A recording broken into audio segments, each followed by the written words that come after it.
সম্প্রতি দেশের কংগ্রেস সদর দপ্তর বিধান ভবন ভাঙচুর করার দোষে বিজেপি নেতা রাকেশ সিং এর গ্রেফতারের দাবি করে বিধানসভার সামনে বিক্ষোভ শুরু করেছে একদল কংগ্রেস কর্মী।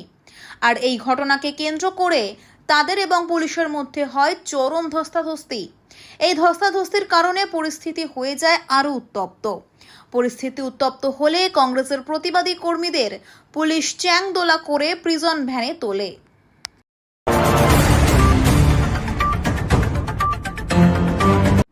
রাজ্যের বিরোধী দলনেতা শুভেন্দু অধিকারী সহ একাধিক বিজেপি বিধায়ক বিধানসভার ভেতরে ভাঙচুর ও সরকারি সম্পত্তি নষ্টের অভিযোগে দোষী সাব্যস্ত হয়েছিলেন।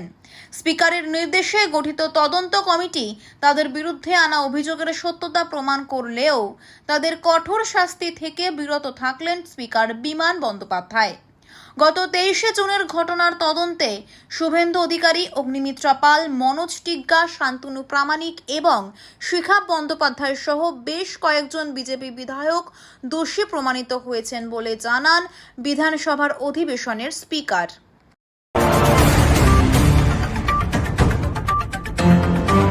এসএসসির শিক্ষক নিয়োগ দুর্নীতি মামলা নিয়ে উত্তপ্ত গোটা রাজ্য রাজনীতি। এবার এই বিষয়ে মুখ খুলে চরম বিতর্কে পড়লেন তমলুক পুরসভার 10 নম্বর ওয়ার্ডের তৃণমূল কাউন্সিলর পার্থ সারথী মাইতি। চাকরি চুরির দুর্নীতিতে দলের নেতাদের হয়ে প্রকাশ্যে ক্ষমা চেয়ে কান ধরে উঠবোস করলেন একসময় দলের যুব সহ সভাপতি পদে থাকা এই নেতা। এখন সোশ্যাল মিডিয়ায় তার এই ভিডিও ভাইরাল।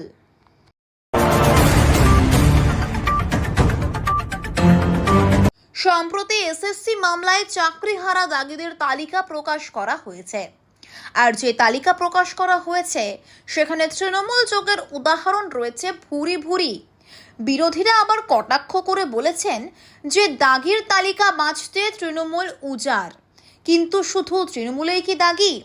এসএসসির প্রকাশিত তালিকায় খোঁজ মিলেছে এবার বিজেপি সিপিএম নেতাদের আত্মীয়দেরও।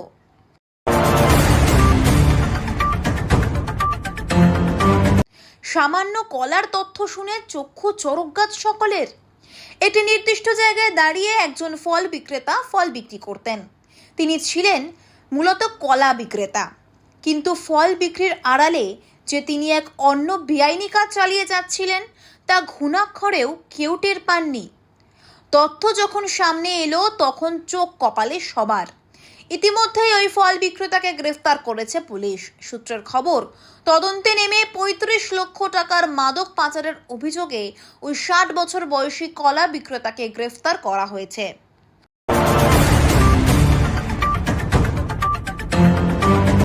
শিক্ষকতা বহাল রাখতে হলে টেট পাস করা অনিবার্য। আর এই টেট পাস করতে না পারলে শিক্ষকতা আর করা যাবে না।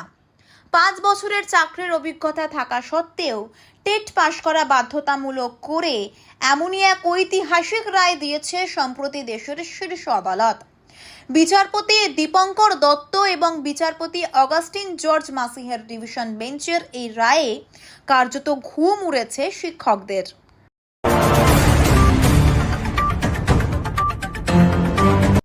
সম্প্রতি এসএসসি মামলায় চাকরি হারিয়েছেন অনেক যোগ্য শিক্ষক এবং শিক্ষিকারা। এবার রাজ্যের বিরোধী দলনেতা শুভেন্দু অধিকারী বার্তা দিলেন 2016 সালের যোগ্য শিক্ষক ও শিক্ষিকাদের পাশে থাকবেন তিনি। বিধানসভায় এই ইস্যু নিয়ে আলোচনার দাবি উঠতেই সরাসরি রাজ্যের মুখ্য সচিবকে তিনি চিঠি দিয়েছেন। জানা গিয়েছে, বিরোধী দলনেতা শুভেন্দু অধিকারী যোগ্য প্রার্থীদের চাকরি নিশ্চিত করার জন্য উদ্যোগ নেওয়ার অনুরোধ জানিয়েছেন রাজ্য সরকারকে।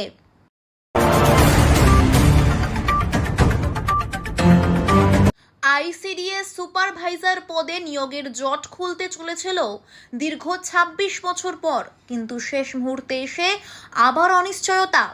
সুপ্রিম কোর্ট সাড়া দিল না রাজ্য সরকারের আবেদনে। উল্টে এই নিয়োগ প্রক্রিয়ায় স্থগিতাদেশ বহাল রেখে 4 সপ্তাহ পর পরবর্তী শুনানির দিন ধার্য করেছে দেশের শীর্ষ আদালত।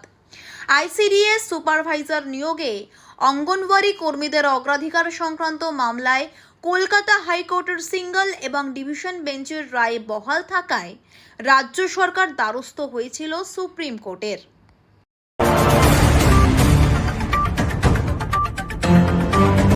বিধায়ক শওকত মোল্লার কনভয় এখন দুর্ঘটনার কবলে। অপরদিকে একজন বাইক আরোহী পাইলট কারের ধাক্কায় জখম হয়েছেন। কলকাতায় যাওয়ার পথে বামনঘাটা এলাকার কাছে দুর্ঘটনার কবলে পড়েন ক্যানিং পূর্বের বিধায়ক শওকত মোল্লার কনভয়। একজন বাইক আরোহীও জখম হয়েছেন এই পাইলট কারের ধাক্কায়। স্থানীয় সূত্রে জানা গিয়েছে, বাইক ও পাইলট কারের মুখোমুখি সংঘর্ষ হয় এবং এতে জখম হয়েছেন ওই বাইক আরোহী।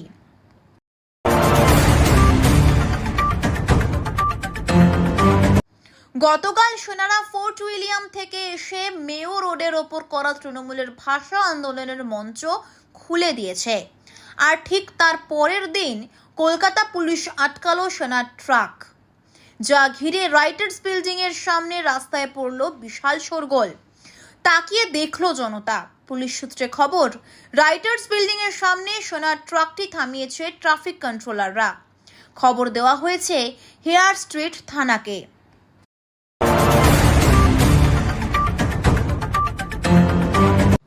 বিশাল বড়সড় জালিয়াতির অভিযোগ উঠেছে এবার হেলথ ইন্স্যুরেন্সের বিরুদ্ধে। ভারতের সবচেয়ে বড় দুর্নীতি চলছে এই স্বাস্থ্য বীমা খাতেই বলে অভিযোগ তুলেছে গ্রাহকেরা। স্বাস্থ্য বীমা সংস্থা নিভা বুপা ৬১ লাখ টাকা ইন্স্যুরেন্স ক্লেম খারিজ করতেই বিক্ষোভ দেখা দিয়েছে। এই ঘটনা বিতর্কে নয়া মাত্রা যোগ করেছে ক্যাশলেস ট্রিটমেন্ট।